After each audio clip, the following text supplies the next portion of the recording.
तो कांग्रेस विधायक के विवादित बयान पर जहां सियासत जारी है, तो वहीं साधु संत भी कांग्रेस विधायक के बयान से नाराज हैं और उनके इस बयान की निंदा कर रहे हैं। कांग्रेस के वरिष्ठ विधायक ने जो संतों के खिलाफ, सनातन संस्कृति के खिलाफ जो एक वरिष्ठ कांग्रेस पदाधिकारियों के सामने कहा है, मैं उस बयान की घोर निंदा करता हूं। तो आप जब एक बात कहते हैं तो पूरे वर्ग के ऊपर लागू होने वाली नहीं होनी चाहिए। उसको आपको शब्दों का चयन इस तरीके से करना चाहिए कि हाँ, हो सकता है कि कुछ लोग आवरण के अंदर आ करके राजनीतिक प्रचारक बन जाए।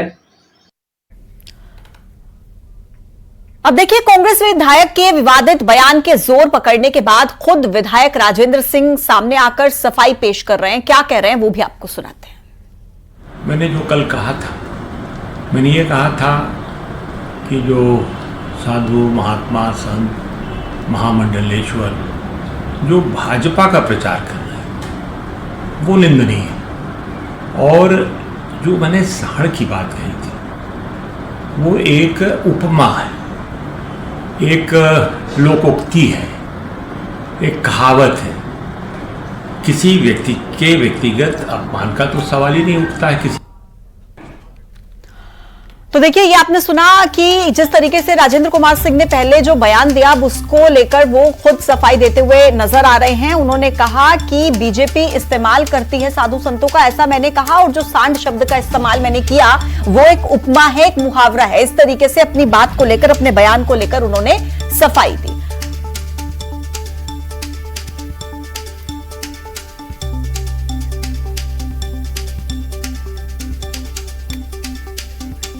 तो चलिए इसी मुद्दे पर चर्चा करेंगे। हमारे साथ तीन खास मेहमान इस मुद्दे पर जुड़ेंगे। अजय धवले जी को आप टीवी स्क्रीन पर इस वक्त देख रहे हैं, बीजेपी के प्रवक्ता हैं, और प्रेमानंद जी महाराज महामंडलेश्वर इस वक्त हमारे साथ टीवी स्क्रीन पर आपको नजर आ रहे हैं। थोड़ी देर में कांग्रेस के प्रवक्ता भूपेंद्र गुप्ता हमारे साथ होंगे। सबसे पहले प्रेमानंद जी महाराज, आपका बहुत बहुत स्वागत है। और किस तरीके से आप देखते हैं राजेंद्र कुमार सिंह की तरफ से जो बयान दिया गया, निश्चित तौर पर वो दिल दुखाने वाला बयान है, लेकिन साधु संत समाज उनके इस बयान को किस तरीके से देख रहा है? देखिए, मैं समझता हूं कि हिंदू धर्म में 16 संस्कार हैं और 16 संस्कारों में एक नामकरण संस्कार है।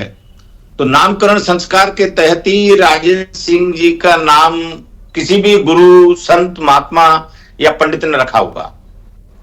और मैं समझता हूं कि उनके परिवार के जिस तरह से उन्होंने कहा कि ये सांड जो शब्द है ये हमने एक मुहावरा, तो क्या उन्होंने अभी अपने कभी माता पिता के सामने मुहावरा लगाया है? जो जिस धर्म ने उनको नाम दिया, जिस धर्म ने उनको नाम राजेंद्र सिंह दिया, अगर सनातन संस्कृति से इतनी नफरत है तो उनको अपना धर्म परिवर्तित कर लेना चाहिए। और इस तरह की जो बयान है वो निंदनीय है। मैं उनकी घोर निंदा करता हूं। और संत महात्माओं को हमेशा संत महात्माओं ने पार्टी से कभी एक कोई किसी से संबंध रखा है। समय की थोड़ी सी कमी है, इसलिए जल्दी जल्दी से मैं एक कमेंट ले लेती हूं सभी से। भूपेंद्र जी, सबसे पहले तो आप ये बताइए कि क्यों इस तरीके के बयान आप लोगों के सीनियर नेताओं की तरफ से दिए जाते हैं कि हमें सवाल पूछने पर आपसे मजबूर होना पड़ता है कि सनातन के अपमान का जिम्मा उठा रखा है क्या आप लोगों ने? क्यों करते हैं ऐसे बयानबाजी? से निवेदन कर रहा हूं, आवाज बढ़ाइए, आ नहीं रही है। ठीक है भूपेंद्र जी, आप बोलिए, कर रहे हैं आवाज ठीक। आपकी क्या पूछ रही हैं आप? भूपेंद्र जी, मैं ये पूछ रही हूं आपसे कि इस तरीके के बयान क्यों दिए जाते हैं आपके नेताओं की तरफ से? सनातन के अपमान का जिम्मा उठा लिया है क्या पार्टी ने? इसमें सनातन का अपमान कहां पर है ये बताइए। साधु संत को सांड कहकर बुला रहे हैं, उनकी उपमा दे रहे हैं। अब आपने सवाल किया है तो मुझे बोलने दीजिए। अब आप ही बोलती रहेंगी तो मैं क्या बोलूं? नहीं, आप ही ने पूछा ना कि कहां पर आपने तो मैं बोल रहा हूँ, मैं पूछा। उसका जवाब मैं दे रहा हूँ। ठीक है, बताइए। जवाब दे रहा हूँ, बताइए। भगवान तुलसीदास जी ने मानस में कहा है, बेचही वेद धर्म दुहिलेही, पिसुन पराय पाप कही देही, कपटी कुटिल कलह प्रिय क्रोधी, वेद विदूषक विश्व विरोधी। आज जो है पूरा देश देख रहा है, बाजार से खरीद के नकली जटाएं लगाकर घूमने वाले लोग और बड़ी बड़ी जो है हीरो हीरोइनों के साथ रीलें बनाकर हमने क्या धर्म सत्ता का सम्मान किया है या धर्म सत्ता की हानि की है? धर्म को पतित करने वाले जो राजनीतिक लोग हैं अगर वो साधु संतों का बाना पहनकर, उनका गणवेश पहनकर राजनीति में भागीदार बने, दूषित करें उसको, क्रोध फैलाएं समाज में, कपट करें, उन्हें क्या बोला जाएगा? उनके संदर्भ में बात की है। बाकी सारे संतों का हम सम्मान करते हैं, हजारों सालों से पूरी सम्मान साधु करते हैं। संत समाज को कांग्रेस और बीजेपी आप सांड की संज्ञा दे देंगे क्या भूपेंद्र जी? पूरे समाज को आप कटघरे में खड़ा कर देंगे क्या? प्रेमानंद जी महाराज जी हमारे साथ जुड़े हुए हैं। प्रेमानंद जी, आप ही के पास आते हुए भूपेंद्र जी जो कह रहे हैं, दीजिए उसका जवाब। साधु संतों के और जो पाखंड कर रहे हैं, स्वांग कर रहे हैं, ये बात उनके संदर्भ में कही गई है। ये तो सबने देखा है। ये बहुत सही है भूपेंद्र जी। पहले तो पूरे समाज को कटघरे में खड़ा कर दिया जाए, एक बयान दे दिया जाए, और जब सफाई देने की बारी आए तो कह दिया जाए कि हमने तो कुछ ऐसे लोगों को कहा है, पूरे समाज को थोड़ी ना कहा है। उन पर ये सही है। करना चाहिए, आपको समाज को खुल के बात करनी चाहिए ताकि हमारे धर्म की हानि नहीं हो। हजारों साल से हमारा प्रतिष्ठित धर्म है, और उसको जो हानि पहुंचाने वाले लोग हैं, जो इसमें घुस रहे हैं कपड़े पहन पहन के, उनसे बचाने की जरूरत है आज धर्म को, और उसी की चर्चा है। ठीक है भूपेंद्र जी। प्रेमानंद जी महाराज कुछ कह रहे हैं जी। मैं भूपेंद्र जी आपको एक बात कहना चाहता हूं कि आप जो असली और नकली के चक्कर में पड़े हुए हैं उसको आप छोड़िए। आप ये बताइए कि मंच से महामंडलेश्वर शब्द जो है उसको कहा गया है। महामंडलेश्वर कौन बनता है? आपको ये जानकारी है या नहीं है कि महामंडलेश्वर किसको कहते हैं और महामंडलेश्वर की उपाधि कौन देता है? मेरी आवाज सुनाई नहीं पड़ रही आपको? सुनाई। ये जो है तेज करिए मैडम, आपने डाउन कर रखी है वहीं से आवाज। आपकी कोई आवाज डाउन नहीं है भूपेंद्र जी, आपकी आवाज हम तक बहुत क्लियरली पहुंच रही है। हाँ जी, अब आपको सुनाई दे रही होगी अब आवाज। हमने जो इशू था ठीक कर दिया। पूजा जी, महामंडलेश्वर किनको बनाया जाता है? महामंडलेश्वर एक बहुत बड़ी प्रक्रिया है। एक संत को जब महामंडलेश्वर बनाते हैं तो 13 अखाड़े उसको चद्दर उड़ाते हैं, और महामंडलेश्वर शब्द जो कहा है राजन जी ने, तो उसको उनको व्यक्तिगत इस अपने बयान पर माफी मांगना चाहिए और खेद प्रकट करना चाहिए, और जीवन में ये संकल्प लेना चाहिए कि इस तरह का शब्द उनको यूज नहीं करना चाहिए। क्योंकि आप जिनको नकली कहते हैं उनके व्यक्तिगत नाम से आप बात करिए।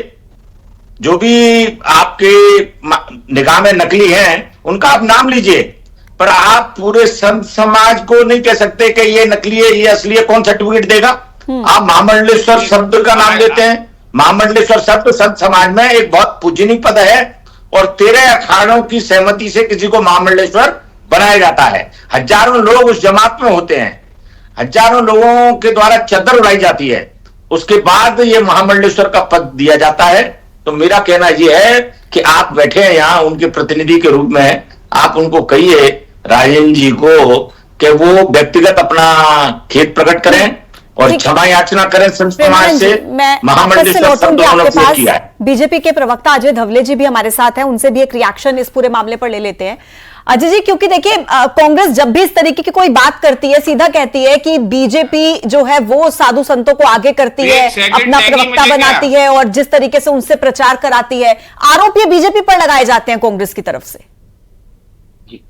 देखिए, पहली बात तो पूजा जी, इस पूरे विषय को यदि आप ध्यान से देखें तो हमारा जो संत समाज है, हमारा जो सनातन समाज है, हमारा जो हिंदू समाज है, ये सहिष्णु है।